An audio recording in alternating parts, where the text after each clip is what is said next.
Hi, everyone, and welcome to episode 87 of the Tick Bootcamp podcast. The title of today's interview is The Biohacking Bombshell, an interview with Allyssa LaScala.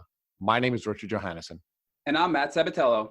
Today's podcast guest is the dynamic Allyssa LaScala, known on Instagram as The Biohacking Bombshell. Ms. LaScala is a 29-year-old integrative health practitioner from Reading, Pennsylvania. Ms. LaScala's Lyme disease journey began at the end of her sophomore year of college. Two high-stress events triggered extreme fatigue. She saw her primary care physician, who surprisingly tested her for Lyme disease. Ms. LaScala's Western Blot test came back positive. The doctor prescribed Doxycycline for 3 weeks, but it didn't help her symptoms. After 6 months of no relief, Ms. LaScala requested that her doctor retest her. She came up positive for Lyme disease once again. The second test triggered a desire in Ms. LaScala to connect with members of the Lyme disease community on social media. After graduating from college, she worked 4 jobs, but her body couldn't handle the stress and her symptoms worsened. She developed new symptoms like depression and brain fog. At the advice and urging of fellow Lymies, Ms. LaScala sought the help of a Lyme literate doctor. Ms. LaScala's Lyme disease experience changed the entire course of her personal and professional life. Her experience has allowed her to develop a successful business that has enriched her life through helping others suffering from Lyme disease and autoimmune disorders. Hey, Allyssa LaScala, and welcome to the program. Hello, thank you so much for having me. We're blessed to have you, Allyssa. So can you tell us where you're calling in from? I am from Reading, Pennsylvania, like on the Monopoly board, the Reading Railroad. I'm pretty close to that. So, Allyssa, can you share with us a little about your background? Yes, so I am currently an integrative health practitioner. I've always been into health and wellness in general, and I focus now completely on helping people that have gone through the challenging journey of Lyme, people that have other health issues, autoimmune issues, and that has all been because of my journey. Allyssa, where did you grow up? I grew up probably about 30 minutes from Reading, so it's a place called Boyertown, Pennsylvania, so I haven't moved too far as I was getting older. So you spent most of your life in Pennsylvania? Yeah, absolutely. I haven't ever lived in any other state. And where did you go to college? Ursinus College, so that's about 30 minutes from where I grew up in Boyertown. And what did you major in when you went to college? Exercise and sports science. So like I said, I've always been into health and wellness, but this is a totally different level. So let's talk about when you first started to show the symptoms of what you now know to be your tick disease. When did you first show your symptomology? I was actually in college. So I kind of chalked it up to just being tired from burning the candle at both ends. You know, you're a college student. I was actually 20 years old. So I was a junior in college. I was studying, kinesiology, exercise physiology, trying to work at the same time, keep up with a social life. And I was always tired. I was going to take naps at least once, if not twice a day for 2 to 3 hours at a time. And that's just where it started. So for me, it was extreme fatigue, which was really hard to pinpoint to Lyme disease, but that's when the fatigue set in initially. Now, did you show any symptoms of fatigue or any type of immune disorder prior to that time when you were 20 years old?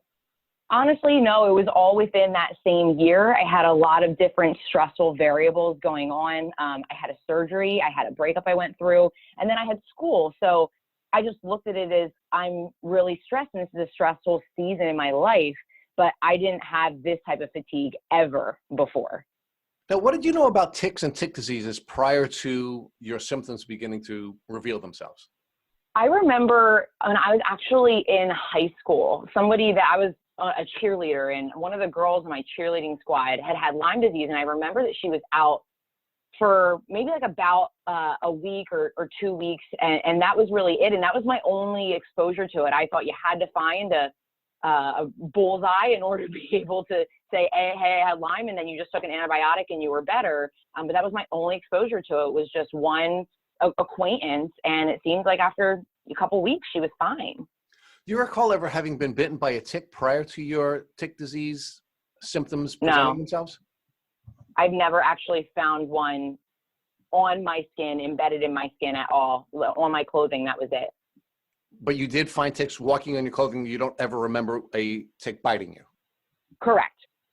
Share with us how your symptoms began to develop when you started to feel the fatigue that you were feeling in college.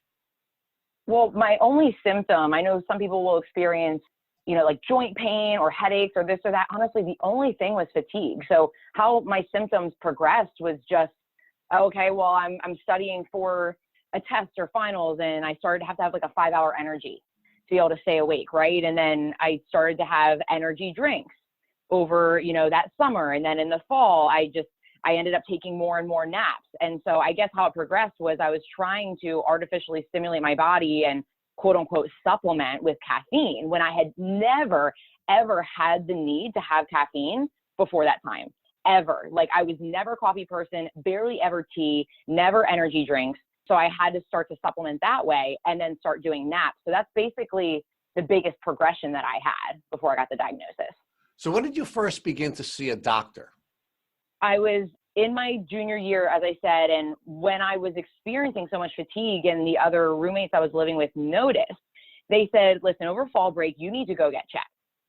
And I'm like, okay. And if you go to a WebMD or Google and type in that you're fatigued and that's a symptom, there could be a million different things. So I went to my primary care physician. That was it. I didn't even think Lyme disease was going to be something that was in the cards. And she tested me for a bunch of different things. She wanted to see, if I had blood sugar regulation issues, if I was anemic, and Lyme disease was what came back positive. So that was probably 6 months after I started experiencing my symptoms. My roommates were on me long enough to say, you need to go get checked, that I just went to my primary care physician. She ran the test and I had Lyme, and that was my first encounter with the doctor. So now, one of the things that's been unique in our experience is to have a quick diagnosis. Why do you think you were able to get such a speedy diagnosis? Honestly, I think about that a lot, and I'm like, I don't know, because honestly, the way they went and treated it, we can go into that. I'm sure we will in a little bit. The diagnosis was great. The treatment is a different story. And I think it's a lot easier to diagnose than it is to treat. In fact, I know that, but I was really surprised that they went and ran a Lyme test, because I've worked with a lot of clients in my practice that they go forever getting undiagnosed. And I'm like, I don't understand how my doctor, quote unquote, knew to test that. I don't know if it was a protocol within their specific practice or just because Pennsylvania does have like the most cases of Lyme. But I ended up going to a chronic disease specialist a couple years after that. And they told me that honestly, the tests weren't even done correctly in the first place. So it was done, but just not complete. Columbia University conducted a study several years ago where they found that the average Lyme disease patient requires at least 7 different doctor's visits before their initial diagnosis. So you have a very unique situation, and I guess maybe it's because you either went to a doctor that is following a unique protocol, or in the state of Pennsylvania, the doctors are doing a better job. So you were really blessed to have such a speedy diagnosis.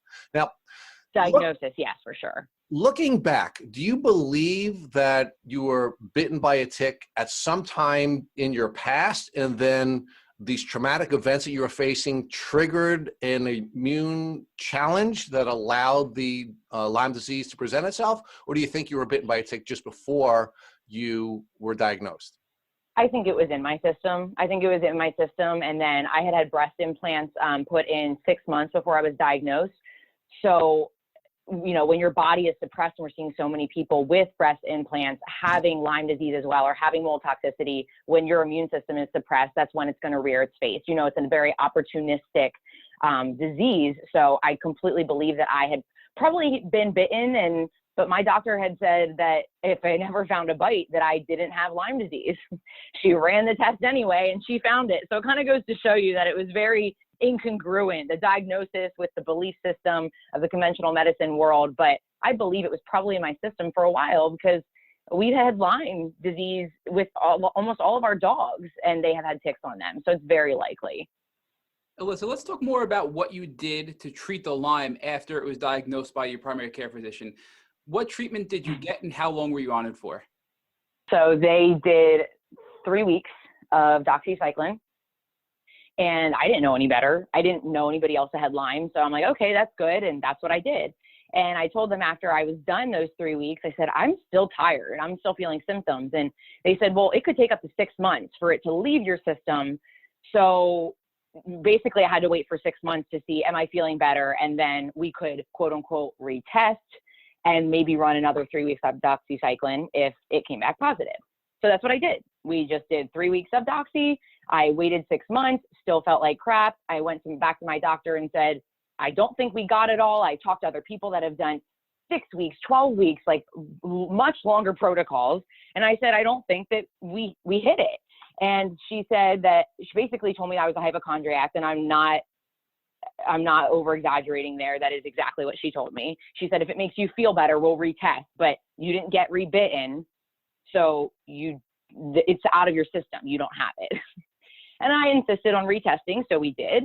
And it came back positive again. So we ran 3 weeks of Doxycycline again. And I kind of went through fluctuations over that next year of felt a little bit better for a very short period of time.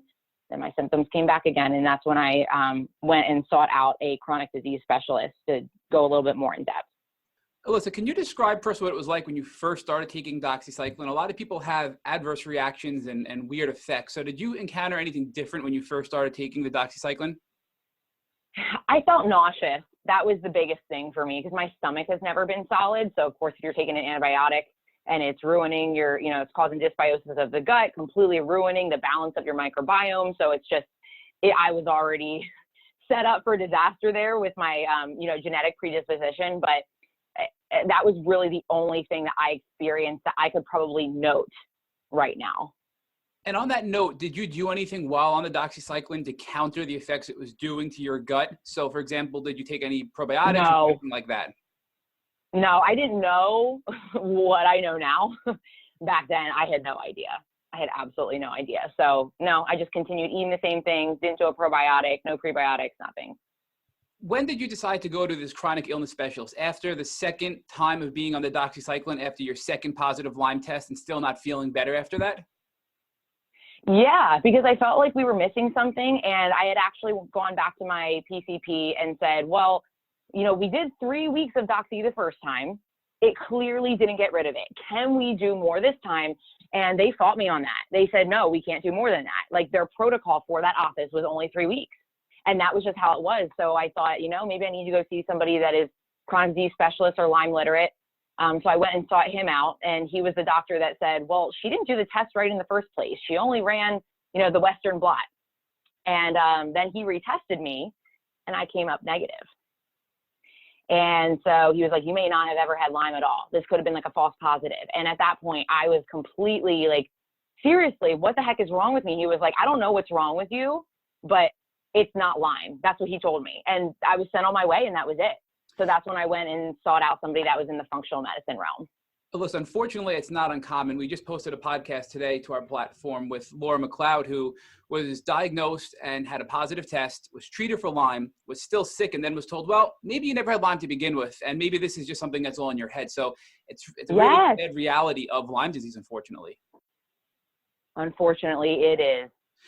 Looking back at your initial diagnosis and treatment, what would you recommend for yourself to fight for back then, and for our listeners who are in that position now, as far as how long you should be on Doxycycline for once you get a diagnosis in the state you were in?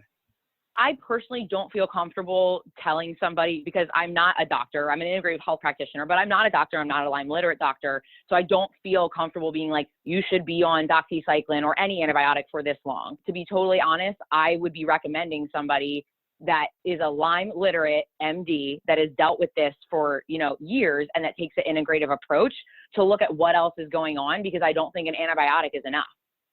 It's just not. There's so many other co-infections that go along with it. So I don't want to make like a blanket statement and say, I wish I would have taken it for this many months, because from my research, and there's always new stuff coming out, but because I never got a bite, I don't know how long I had Lyme.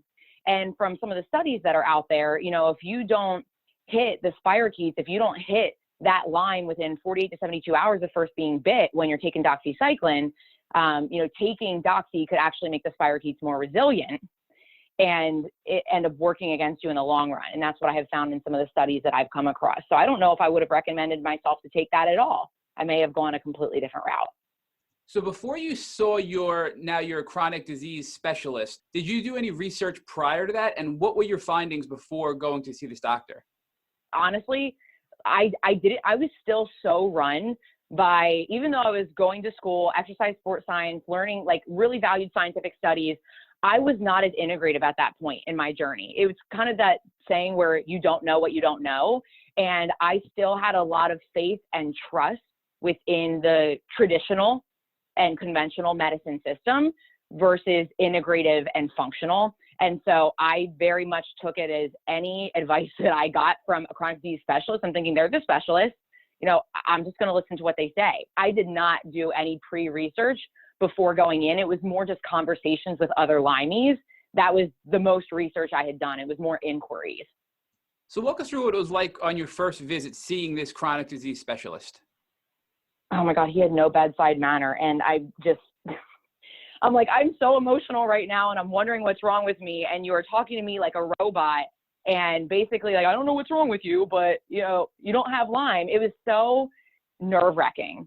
And you guys know with your experience going through this disease, you need someone that has somewhat of empathy, right? I know doctors can see a lot of patients, but this is such a mental aspect to this. And when someone has already been through the ringer, going through other specialists, not getting accurate diagnosis or accurate treatment or protocols, you really need somebody that cares. And so it was very difficult emotionally to go to that person and to be looked at more of just a number, just looking at data.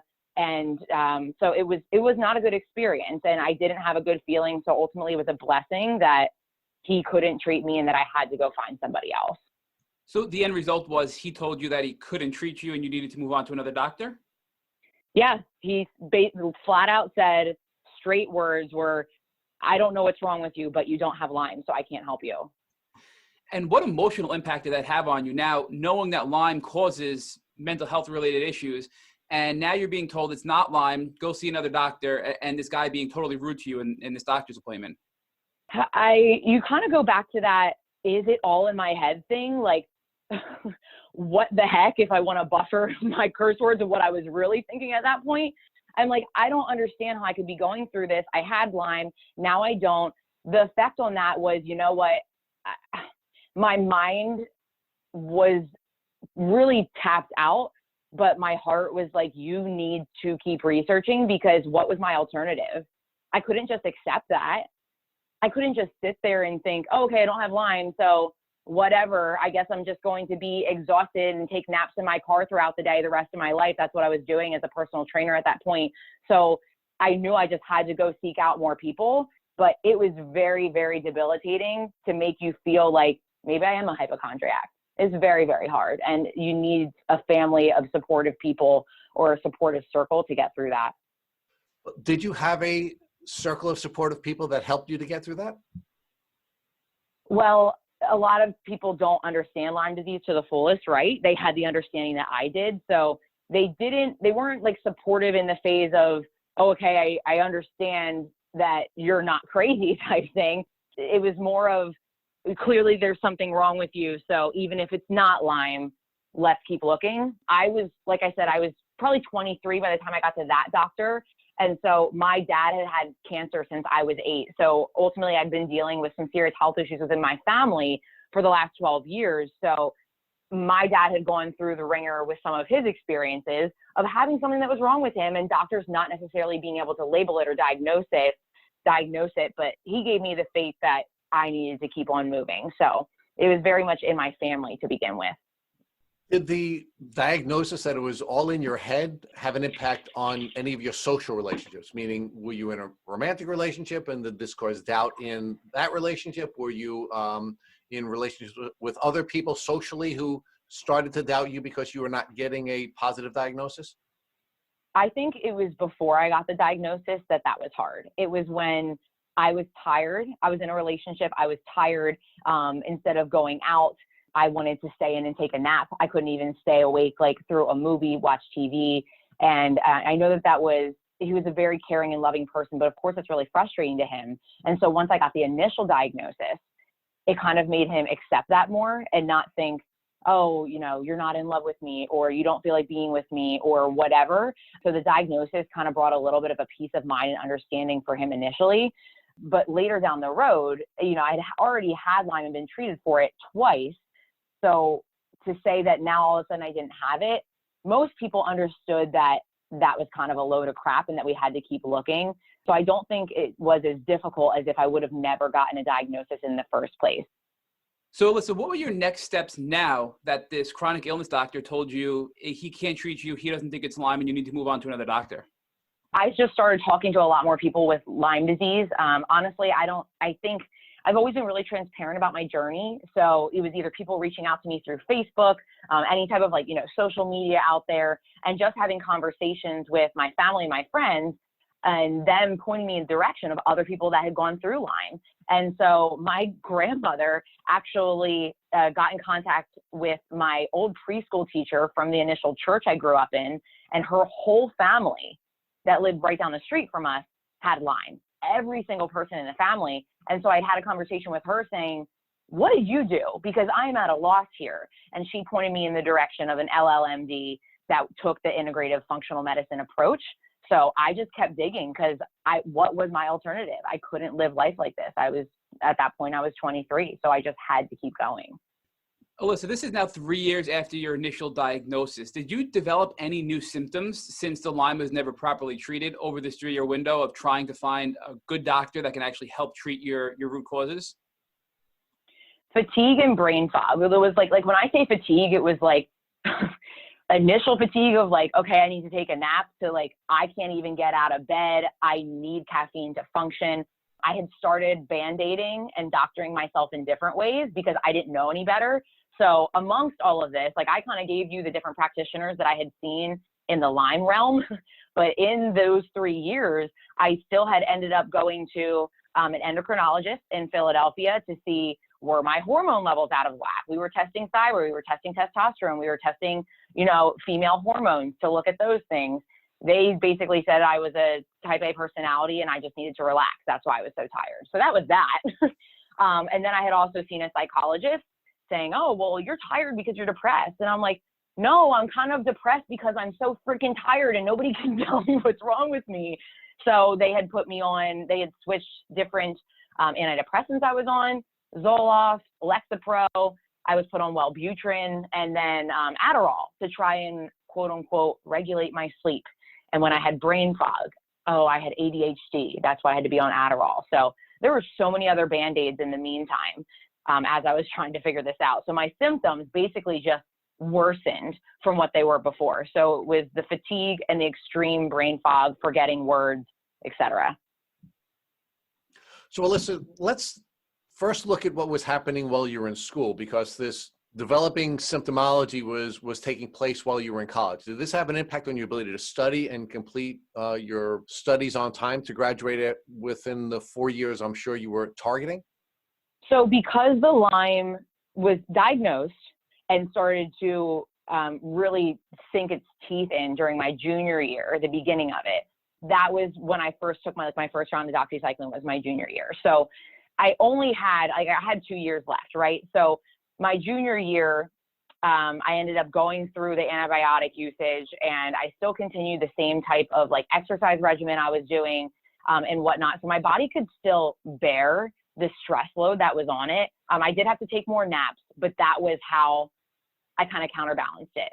My senior year, I had to pull back from I wasn't going out. If I went out, I was not drinking, like the typical college, hey, just being social. I completely changed my diet. So I was doing things to reduce the stress load and to help my body operate at a higher level at that point.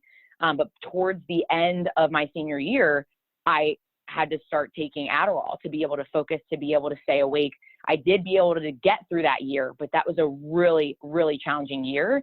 And after I graduated, that's when it got so much worse. Did you begin to work after you graduated from college? Yeah, I was that typical college student that, you have 6 months before you have to pay off your student loans. So I was working 3 to 4 jobs at a time, and I completely wiped myself. So that was very difficult. That was very, very difficult, and that exacerbated my issues. What impact did your Lyme disease have on your capacity to perform at your 3 or 4 jobs? Well, eventually I had to cut back on them. I had to still consistently live at home because those jobs weren't enough to be able to help me be able to have my own place And if I wanted to be able to pay for, treatments and doctor's visits, I had to counterbalance that by staying at home and working more, and you're kind of burning the candle at both ends. But I share this with you guys outside of this podcast. My health and wellness business and personal training and writing nutritional plans, that was a lot more in person in the beginning. And I had to transition to having a virtual practice because of my illness. So that was a big transition there. Allyssa, during this 3-year window that we've talked about so far, did you ever go and have any autoimmune tests done or consider any type of autoimmune type diseases? I didn't until 2015 when I went to my integrative MD. So that was when I actually first heard about autoimmune. Honestly, I had never heard about that beforehand. I knew I had gut issues before, but didn't know how it could be classified as contributing to autoimmune. So that was the first time that I actually ran more functional medicine labs and addressed the autoimmune spectrum in general. So I was, I guess I was about 5 years in at that point. Yeah, I was 5 years into my Lyme journey until I looked at autoimmune. Did anything occur between the 3-year window we sort of left off at when you left your chronic disease specialist, you went on this self-discovery journey, and then 2 years later you found this new doctor, this integrative doctor, who helped you start looking at the autoimmune issues?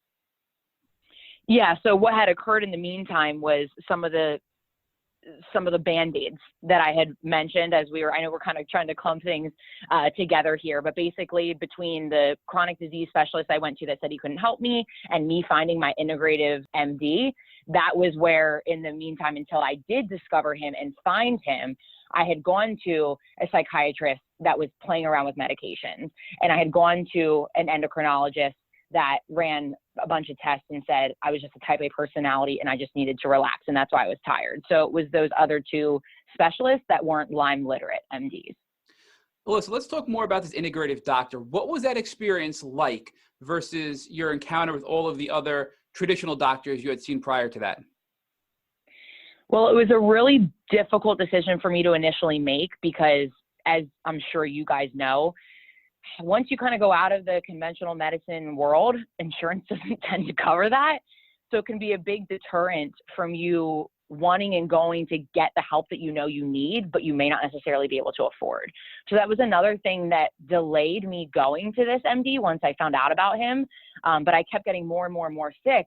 And my now husband, but he was my boyfriend at that time, had said, listen, you're not going to get any better. Like, I opened a credit card and I just swiped it, and it was expensive, but I had to go and see him. So it was very scary and nerve-wracking experience to put a lot of dollars and trust into somebody where, you've already gone through how many specialists and doctors and hoping that this is your final answer. So it was exciting to think I could possibly figure out what else is going on, but it was nerve-wracking because you're hoping that all the dollars you're delegating towards this attempt are actually going to pan out in your favor. So it was a great experience once I was there and I realized how much he could help me and the factors that nobody else had addressed before, but it caused a lot of anxiety anticipating that moment. So how are these experiences impacting your professional growth? Oh my gosh, I wouldn't have my business if I didn't have this experience. Like I truly believe, because I am a spiritual person, I am very rooted in my faith, and I do believe that God gives his toughest battles to the strongest soldiers, and I have no problem being transparent and vocal about my experience.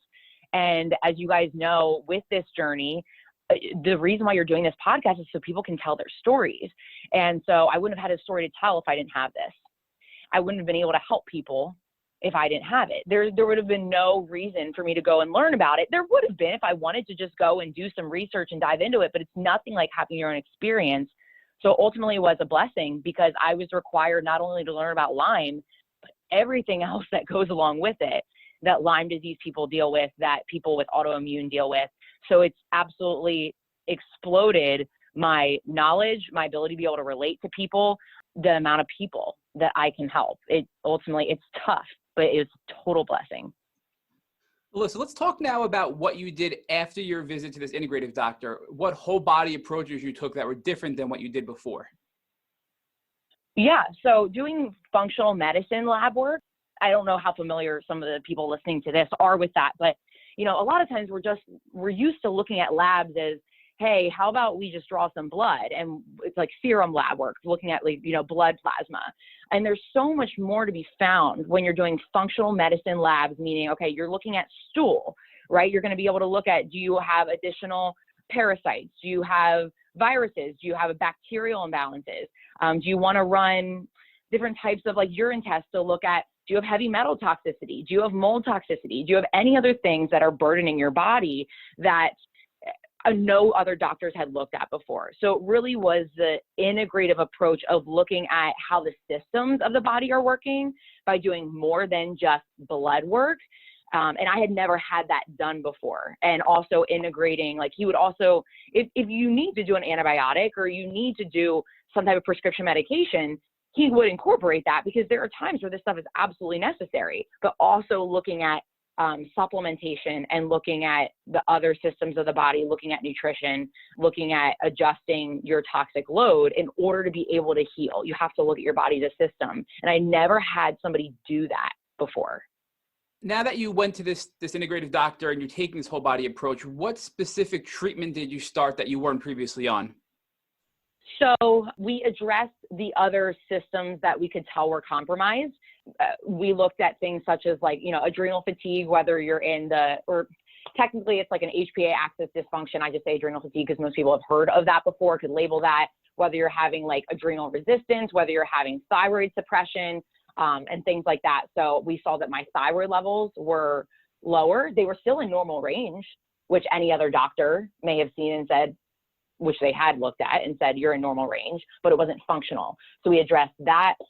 We addressed the imbalance of bacteria in the gut, dysbiosis of the gut, trying to get rid of, biofilms that Lyme builds up so that other toxicities don't get in there. So we took various different steps to be able to supplement properly, to support my body. But we also did have some other like prescription medications and things to be able to supplement my body while it was healing so that it could reduce the stress to be able to heal the way that it was supposed to. In that depleted state, it was not going to happen.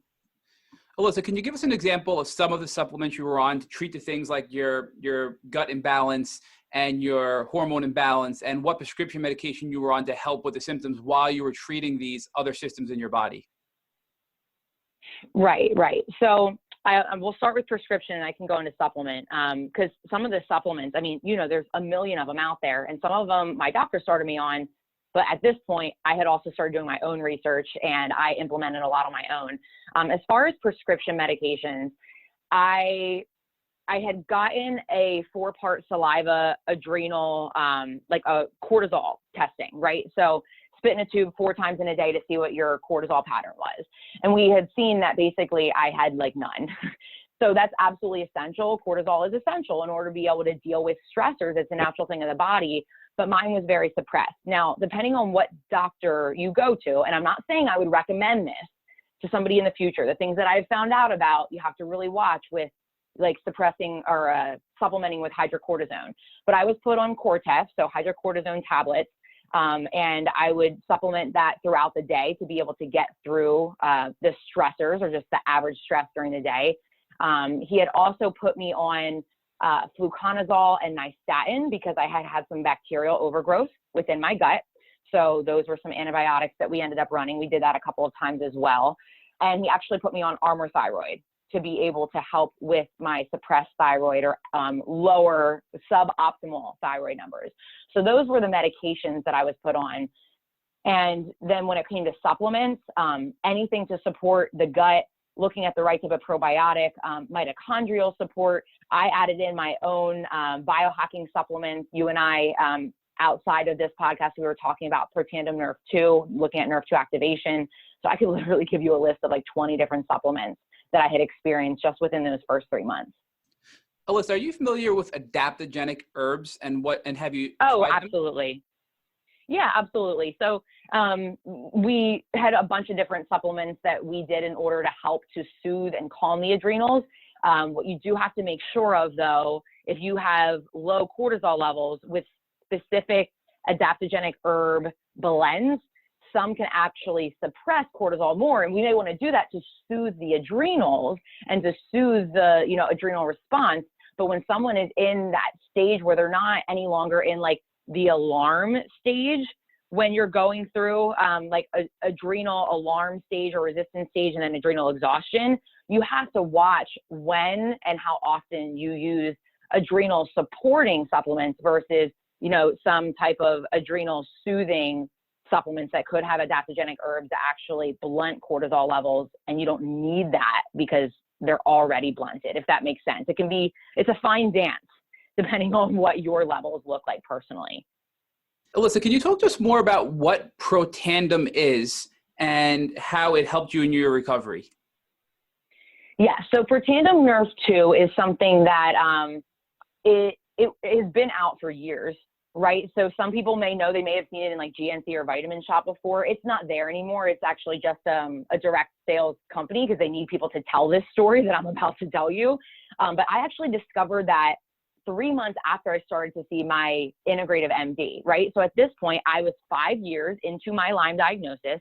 I had never heard of that before, but this is when somebody actually approached me saying, you may want to look into this because a NRF2 activator, NRF2 is a gene in the body.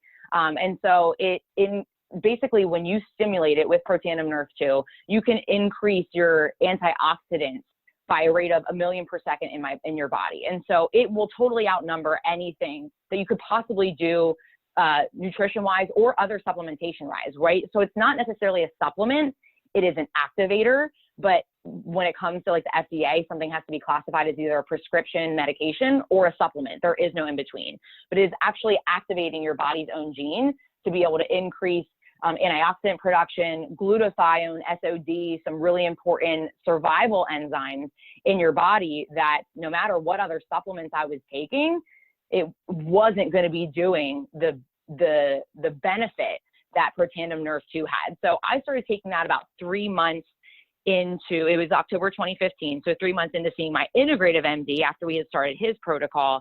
And within 3 weeks of me being on that, I was able to actually eat foods that I had been diagnosed as, you know, intolerant to or sensitive to. My irritable bowel very much decreased. My inflammation went down, and I was actually able to enjoy a night out with my husband, where before when we would go out, typically we would order dinner.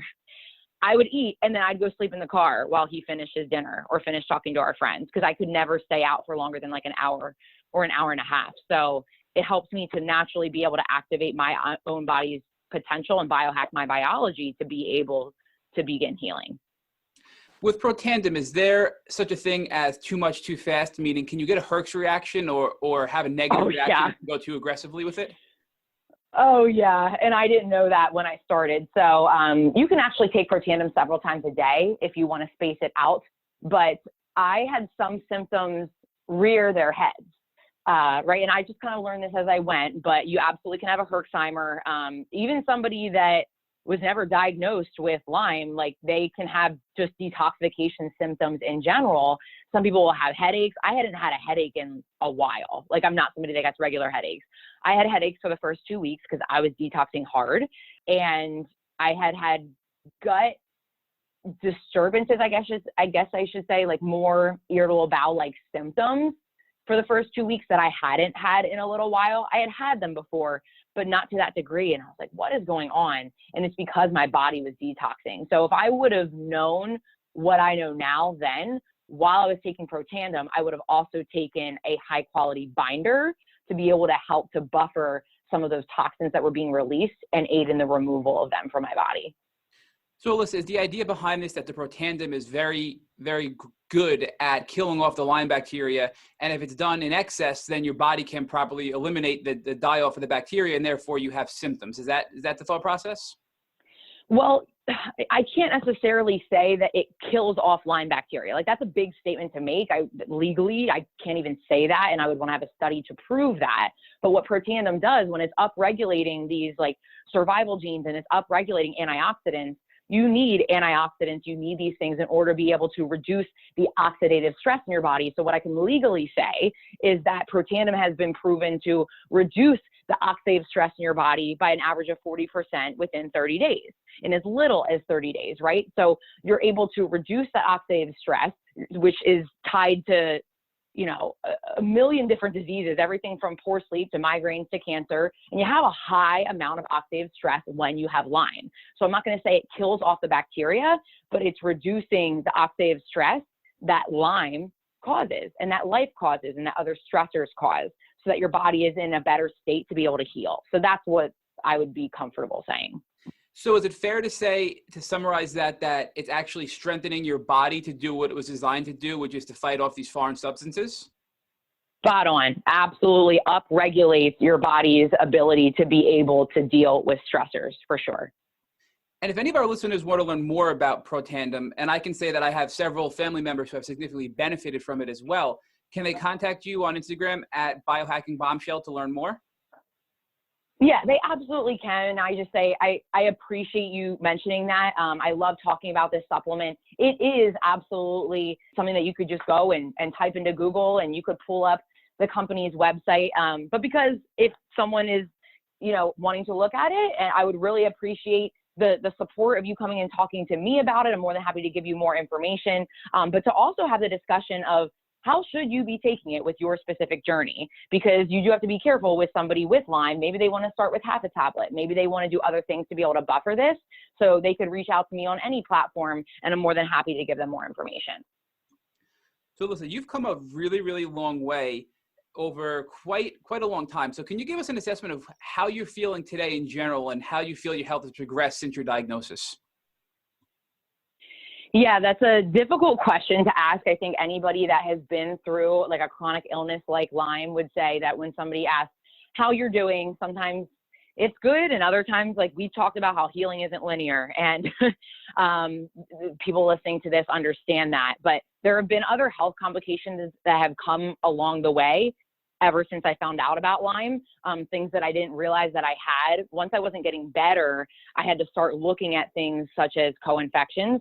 I had to look at things such as, mold toxicity or heavy metal toxicity, that those toxicities can get trapped in biofilms of Lyme.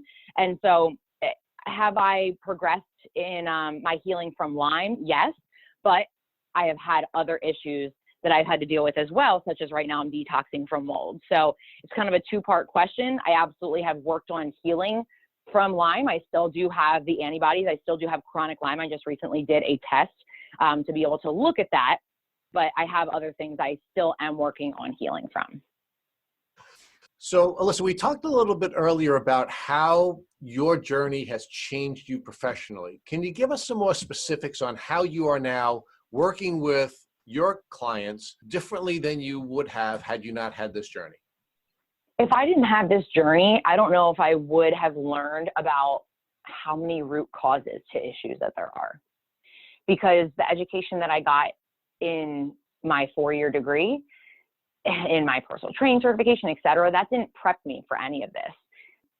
You have to really look at the cellular healing. You have to look at the root causes. And I didn't realize that, toxicities and nutrient deficiencies and all that also played a role in me being able to heal from this. It's one of those things where you just don't know what you don't know. And until I went through it, I didn't even realize that this could be an issue.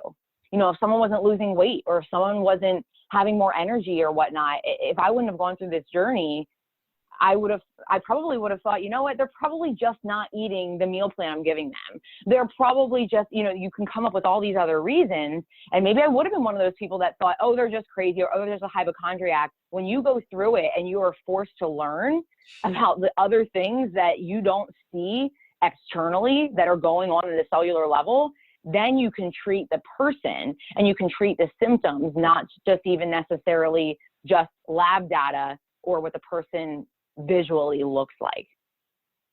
Well, listen, let's talk about from the neck up, because so many of the people that we've interviewed in the past have had their belief destroyed.